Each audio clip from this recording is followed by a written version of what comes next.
Hello,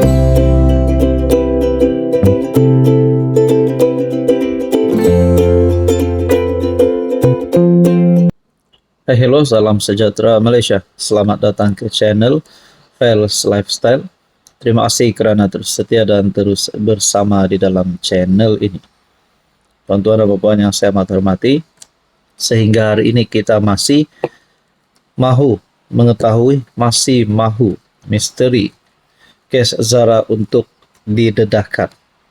Siapapun pelaku, siapapun dalang dan siapapun juga yang terlibat yang perlu bertanggungjawab atas kematian Zara Khairina perlu dihadapkan ke undang-undang, perlu dikenakan tindakan, perlu dikenakan hukuman yang setimpal kepada mereka-mereka yang bersalah di luar sana. Setelah pengarah JSJ membuat kenyataan berkaitan kes Zara Khairina, setelah Bukit Aman mengambil alih kes ini, satu keputusan terbaru daripada Jabatan Siasatan Jenayah yang saya nak kongsi kepada anda yang ramai perlu tahu. Beberapa siri fitnah yang kita sudah dengar sebelum ini akhirnya telah dinafikan. Fitnah ini berkaitan dengan kes ini, akhirnya semua itu telah dijelaskan. Contohnya berkaitan dengan mesin basuh, audio yang tular, Ibu Zara sama dokter, semuanya tidak benar. Nah, ada satu keputusan daripada JSJ saya nak share kepada anda. Keputusan tindakan daripada Jabatan Siasatan Jenayah. Akhirnya rujuk semula kertas siasatan kes Zara ke AGC. Kali ini tindakan serius daripada JSJ. Kita dapat lihat komitmen untuk menyelesaikan, untuk membongkarkan kes kematian ini. Jabatan Siasatan Jenayah Bukit Aman merujuk semula kertas siasatan kes kematian pelajar Zara Khairina Mahathir ke Pejabat Peguam Negara. Menurut artikel ini pada 17 Ogos dikatakan JSJ rujuk semula kertas siasatan ke AGC esok, yaitu pada 18 Ogos. Pengarahnya Datuk M. Kumar berkata, ia bagi mendapatkan nasihat dan arahan setelah tindakan siasatan lanjut dilaksanakan pasukan khas JSJ Bukit Aman. Setakat ini polis telah merakam percakapan 195 saksi, antaranya pelajar, guru, pegawai perubatan, warden, pengawal keselamatan, dan ibu bapa. Siasatan polis memfokuskan kepada dua elemen penting, melibatkan siasatan daripada aspek inquest dan perlakuan jenayah lain seperti buli, serta penularan berita palsu. PDRM menyeru masyarakat tidak membuat sebarang spekulasi atau mencetuskan sentimen yang boleh menimbulkan suasana tidak harmoni. Kumar berkata, polis memberi jaminan proses siasatan adalah menyeluruh dan telus tanpa melindungi mana-mana pihak. Begitu juga yang sudah dinyatakan oleh Datuk Seri Anwar Ibrahim. Tuan-tuan dan puan, kita berharap Jabatan Siasatan Jenayah, PDRM, PMX sebagai Perdana Menteri Anwar Ibrahim, Kerajaan Malaysia tidak melindungi mana-mana pihak, tak kira menteri kah, anak menteri kah, cucu menteri kah, siapapun juga, anak YB. Yang penting namanya VIP, VVIP. Kalau mereka ada terlibat dalam kes ini, kita tidak mahu pihak-pihak yang berada di depan, Anwar Ibrahim sebagai PM, JSJ, pengarah JSJ, Jabatan Siasatan Jenayah, Polis Bukit Aman, supaya mereka tidak melindungi mana-mana pihak. Akhirnya kita berharap semua ini dapat penyelesaian dan keadilan dapat ditegakkan. Hai, hello, salam sejahtera Malaysia. Selamat datang ke channel Fels Lifestyle. Terima kasih kerana terus setia dan terus bersama di dalam channel ini.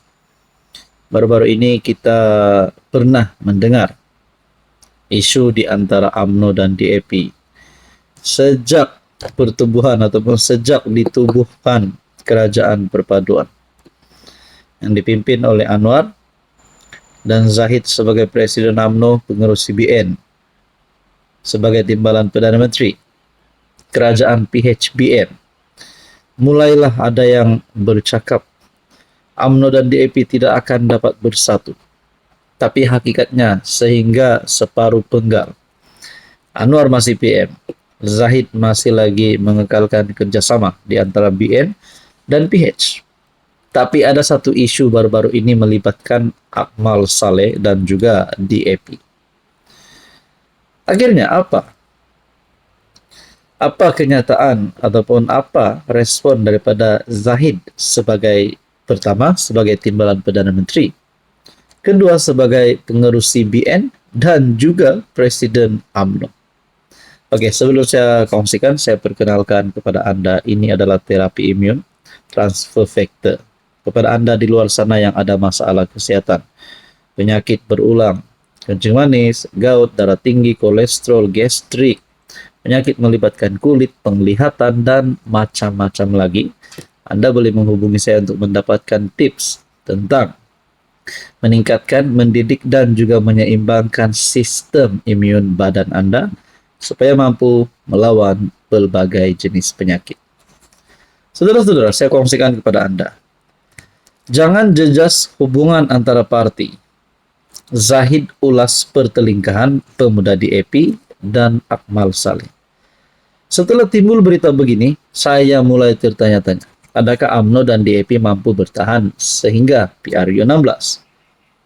Tapi kita tahu bahwa sokongan terhadap Anwar, terhadap kerajaan masih kekal kuat. Tapi mungkin hubungan di antara UMNO dan DAP, mungkin bukan seluruh parti tetapi Akmal dan juga pemuda DAP, mungkin boleh menjadi satu sebab bermulanya keretakan hubungan di antara UMNO DAP, ataupun mungkin lebih spesifik Akmal dan DAP. Tapi kita tidak tahu apa yang bakal berlaku selepas ini dan apa sebenarnya berlaku. Adakah masalah ini boleh membawa kepada satu perpecahan yang amat besar? Nah, itu menjadi persoalan oranglah. Presiden UMNO Ahmad Zahid Hamidi menggesa Ketua Pemuda partinya Dr. Akmal Saleh dan pemimpin pemuda DAP supaya berhenti bertelaga. Mesej utama untuk kedua-duanya adalah untuk tidak membiarkan tindakan mereka merosakkan hubungan dalam kerajaan perpaduan. Maknanya Zahid tidak mahu UMNO keluar daripada kerajaan, tidak mahu BN dan PH berpecah, tidak mahu UMNO dan DAP berpecah. Maknanya satu keputusan yang sangat relevan dan sangat logik daripada Zahid Hamidi. Dipercayai merujuk Akmal tanpa menyebut namanya, Zahid berkata, keputusan pucuk pimpinan parti perlu dipatuhi, semua demi menjaga keharmonian. Kita telah membuat keputusan di peringkat kepimpinan tertinggi, jangan kerana mahu mempopulerkan sesuatu isu atau untuk dilihat paling populer, akhirnya menjejaskan hubungan baik antara parti, apatah lagi di peringkat akar umbi. Adakah satu hint bahwa Zahid tidak bersetuju dengan tindakan Akmal kah? Ataupun Zahid mungkin mau tukar ketua pemudanya? Kita pun tidak tahulah. Bagi pemimpin pemuda DAP pula, sekali lagi tanpa menyebut nama, Zahid mengingatkan bahwa keputusan politik tidak sepatutnya mengorbankan perpaduan gabungan. Kita tidak mahu kerana ada satu peristiwa, keputusan politik dibuat sehingga menggoyahkan kesatuan dalam 18 parti yang membentuk kerajaan madani. So, saudara-saudara yang saya hormati, tuan-tuan dan puan, kalau ada kata UMNO dan DAP bakal berpecah, mungkin setakat ini belum ada berita yang sahih, tapi kita dapat lihat Zahid dan Anwar tetap mahu menjaga keharmonian di antara parti dalam kerajaan perpaduan.